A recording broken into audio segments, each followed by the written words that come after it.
కులగణన ఎస్సీ వర్గీకరణ రిపోర్టుకు కేబినెట్ ఆమోదం తెలిపింది. కాసేపట్లో అసెంబ్లీ మండలికి 2 రిపోర్టులు పెట్టనుంది సర్కార్. కులగణన ఎస్సీ వర్గీకరణ రిపోర్టుకు కేబినెట్ ఆమోదం తెలిపింది. కాసేపట్లో అసెంబ్లీ మండలికి 2 రిపోర్టులు పెట్టనుంది సర్కార్. కులగణన ఎస్సీ వర్గీకరణ రిపోర్టుకు కేబినెట్ ఆమోదం తెలిపింది. కాసేపట్లో అసెంబ్లీ మండలికి 2 రిపోర్టులు పెట్టనుంది సర్కార్. ఇక ఇదే విషయానికి సంబంధించి మరిన్ని డీటెయిల్స్ ఫోన్ లైన్ లో షరీఫ్ అందిస్తారు. షరీఫ్, డీటెయిల్స్ ఏంటి? అసెంబ్లీ కమిటీ హాల్లో దాదాపు 2 గంటల పాటు రాష్ట్ర మంత్రివర్గం భేటీ అయింది. ప్రధానంగా సబ్ కమిటీ సిఫారసు చేసినటువంటి ఏవైతే 2 ప్రధాన నివేదికలు ఉన్నాయో, ఒకటి బీసీ రిజర్వేషన్ కులగణనకు సంబంధించి, దాంతోపాటు ఎస్సీ వర్గీకరణకు సంబంధించినటువంటి అంశాలపైన ఆ యొక్క 1 మెన్ కమిటీ ఏమో ఆల్రెడీ ఎస్సీ వర్గీకరణకు సంబంధించి సుప్రీంకోర్టు గైడ్ లైన్స్ ఉన్నాయి. ఆ మార్గదర్శకాలకు అనుగుణంగా న్యాయ సూత్రాలకు విరుద్ధం కాకుండా న్యాయ సూత్రాలకు లోబడే 1 మెన్ కమిటీ ఒక కన్సెప్ట్ రిపోర్ట్ ని సిద్ధం చేసింది. ఆ రిపోర్ట్ ని పలుమార్లు ఇప్పటికే రేవంత్ రెడ్డి దృష్టికి తీసుకువచ్చారు. ఇవాళ దాదాపు 2 గంటల పాటు కూడా ఇదే అంశం పైన, ఈ 2 అంశాల పైన ఆల్రెడీ కులగణనకు సంబంధించి ప్రభుత్వం క్లారిటీ ఇచ్చింది. ఆ తర్వాత ఎస్సీ వర్గీకరణకు సంబంధించిన అంశం పైన కొన్ని ప్రతిపాదనలు 1 మెన్ కమిటీ చేసింది. దాంట్లో ప్రధానంగా క్రిమిలేయర్ కి సంబంధించినటువంటి అంశం పైన చాలా ఇంట్రెస్టింగ్ గా చాలా మంది వెయిట్ చేసిండ్రు.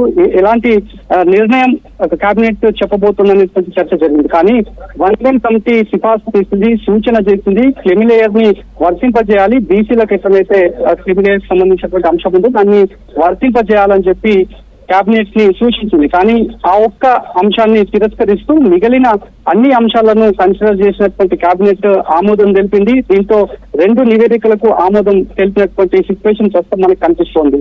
సో ఈ 2 నివేదికలను అక్కడ మండలిలో, దాంతోపాటు శాసనసభలో మరి కాసేపట్లో చర్చకు పెట్టబోతున్నారు. కొద్దిసేపటి క్రితమే మీడియా లాబీలో, అంటే ఇక్కడ ఉన్నటువంటి అసెంబ్లీ లాబీలో రేవంత్ రెడ్డి కూడా చిట్చాట్ చేశారు.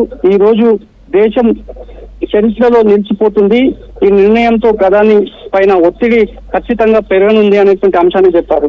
అన్ని రాష్ట్రాల్లో కులగణన చేయాలని డిమాండ్ త్వరలో రాబోతోంది. ఇక్కడి నుంచి అది షురు అయింది కాబట్టి ఇది రోల్ మోడల్ గా తెలంగాణ రాష్ట్రం ప్రభుత్వం రోల్ మోడల్ గా ఉండబోతుంది అనేటువంటి అంశాన్ని చెప్పారు. 76 బీసీ ఎస్సీ మైనార్టీలకు న్యాయం జరగనుంది అనేటువంటి విషయాన్ని చెప్పారు. ఎట్లయితే 2 నివేదికలకు సంబంధించి సామాజిక పరంగా ఎట్లయితే న్యాయం జరుగుతుందో ఆ అంశాలను అసెంబ్లీ చర్చలో పెట్టబోతున్నాం, చర్చలో క్లారిటీగా చెప్పబోతున్నాం. ఎలాంటి అభ్యంతరాలకు తావు లేకుండా పూర్తి స్థాయిలో ఏ క్వశ్చన్స్ ని రేజ్ చేసినా కూడా అవన్నీ కూడా మేము చెప్పబోతున్నాం అనేటువంటి విషయాన్ని రేవంత్ రెడ్డి చెప్పారు. భవిష్యత్తులో ఈ రోజు మేము ప్రవేశపెట్టే డాక్యుమెంట్ రేపు రిఫరెన్స్ తీసుకోవాల్సినటువంటి అవసరం ఎంతైనా వస్తది అనేటువంటి అంశాన్ని చెప్పారు. 2011 జనాభా లెక్కల తర్వాత మళ్ళీ మేమే ఈ రకమైనటువంటి కన్స్ట్రక్టివ్ రిపోర్ట్ ని సిద్ధం చేశాం. ఎవరికి ఇబ్బంది కాకుండా, ఒకరు ఎక్కువ ఒకరు తక్కువ ఇబ్బంది కాకుండా ఎవరెంత ఉంటారో వాళ్ళ వాటా అంతే. అగ్రనేత రాహుల్ గాంధీ జితనా ఆబాదీ ఉతనా హక్ అనేటువంటి స్లోగన్ ని దేశవ్యాప్తంగా తీసుకున్నారు. ఎంతమంది ఉంటారో వాళ్లకు ఆ లెక్క ప్రాతిపదికన వాళ్ళ ఫలాలు వాళ్ళకి అందాలని పెట్టి మాటను రాహుల్ గాంధీ పదే చెప్పారు. దానికి కొనసాగింపుగానే తెలంగాణ ప్రభుత్వం కాంగ్రెస్ పార్టీ రోల్ మోడల్ గా ఇప్పుడు నిలిచింది.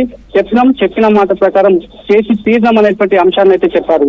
2 గంటలకి సభ ప్రారంభం కాబోతోంది. ఎందుకంటే షెడ్యూల్ ప్రకారమే 11 గంటలకి సభ ప్రారంభమైంది. ఆ తర్వాత శాసనసభ వ్యవహారాల మంత్రి శ్రీధర్ బాబు స్పీకర్ ని ఆయన విజ్ఞప్తి చేశారు. కేబినెట్ మంత్రివర్గం కంటిన్యూ అవుతోంది, సమయం పట్టే అవకాశం ఉంది. 2 చారిత్రక ఘట్టమైనటువంటి ఒకటి బీసీ రిజర్వేషన్, ఎస్సీ వర్గీకరణకు సంబంధించి చర్చ చాలాసేపు జరగాల్సిన అవసరం ఉంది కాబట్టి వాయిదా వేయాలని చెప్పారు. దీంతో 2 గంటలకి వాయిదా వేశారు. 2 గంటలకి పునఃప్రారంభం సమావేశం అయ్యే అవకాశం కనిపిస్తోంది. మరి ఇప్పటికే ప్రతిపక్ష పార్టీలు దీనిపైన చర్చ పెట్టాలని చెప్తున్నారు. ఒకవైపు తమకు ఉన్నటువంటి అభ్యంతరాలు కావచ్చు, మరోవైపు దీనిపైన పొలిటికలైజ్ కూడా చేశారు. ఎప్పుడైతే బీసీ రిజర్వేషన్ కి సంబంధించి కులగణనకు సంబంధించి సబ్ కమిటీ చైర్మన్ గా ఉన్న ఉత్తమ్ కుమార్ రెడ్డి మీడియా సమావేశం పెట్టిన తర్వాత బీఆర్ఎస్ సంబంధించినటువంటి నాయకులు చాలా మంది మాట్లాడారు. ఉద్దేశపూర్వకంగానే ఓసీల లెక్కను పెంచి బీసీల లెక్కను తగ్గించారనేటువంటి అంశాన్ని కూడా చెప్తున్నారు. ఇవన్నీ కూడా కావాల్సుకుని ఇదంతా కూడా చేశారనేటువంటి అంశాన్ని బీఆర్ఎస్ సంబంధించినటువంటి వాళ్ళు చెప్తున్నారు. కాబట్టి వాళ్ళ ప్రతి అభ్యర్థనను కన్సిడర్ చేసుకొని వాళ్ళ అనుభవాలను కన్సిడర్ చేసుకుని పూర్తి స్థాయిలో రిప్లేగా సమాధానం చెప్పడానికి మా ప్రభుత్వం సిద్ధంగా ఉంది, కౌంటబిలిటీగా ఉంది, చిత్తశుద్ధితో ఇది కంప్లీట్ చేసినాం. చట్ట ప్రకారమే ఇదంతా కూడా జరిగింది. చాలా మంది బ్యూరోక్రాట్స్ నిర్ణయాలు తీసుకున్నాం. డోర్ టు డోర్ వెళ్లారు. 50 రోజుల్లో 3 లక్షల ఎన్వరేటర్లు దఫల వారీగా వెళ్లారు, స్టిక్కరింగ్ చేశారు, హౌస్ లిస్ట్ రెడీ చేశారు. హౌస్ లిస్ట్ ప్రకారమే ఇదంతా కూడా జరిగింది. ఏ క్వశ్చన్స్ అడిగినా కూడా మేము చెప్పడానికి సిద్ధంగా ఉన్నామనే విషయాలు అయితే ప్రభుత్వం చెప్తాం.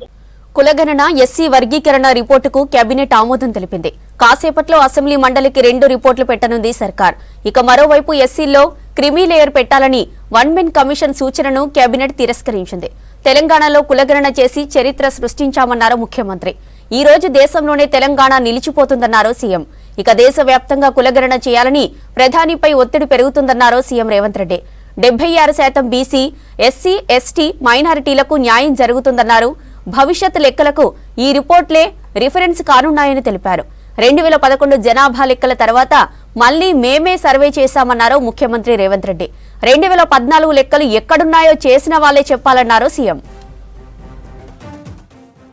కులగణన ఎస్సీ వర్గీకరణ రిపోర్టుకు కేబినెట్ ఆమోదం తెలిపింది. కాసేపట్లో అసెంబ్లీ మండలికి 2 రిపోర్టులు పెట్టనుంది సర్కార్. ఇక మరోవైపు ఎస్సీలో క్రిమీ లేయర్ పెట్టాలని వన్ మెన్ కమిషన్ సూచనను కేబినెట్ తిరస్కరించింది. తెలంగాణలో కులగణన చేసి చరిత్ర సృష్టించామన్నారు ముఖ్యమంత్రి రేవంత్ రెడ్డి. ఈ రోజు దేశంలోనే తెలంగాణ నిలిచిపోతుందన్నారు సీఎం. ఇక దేశవ్యాప్తంగా కులగణన చేయాలని ప్రధానిపై ఒత్తిడి పెరుగుతుందన్నారు సీఎం రేవంత్ రెడ్డి.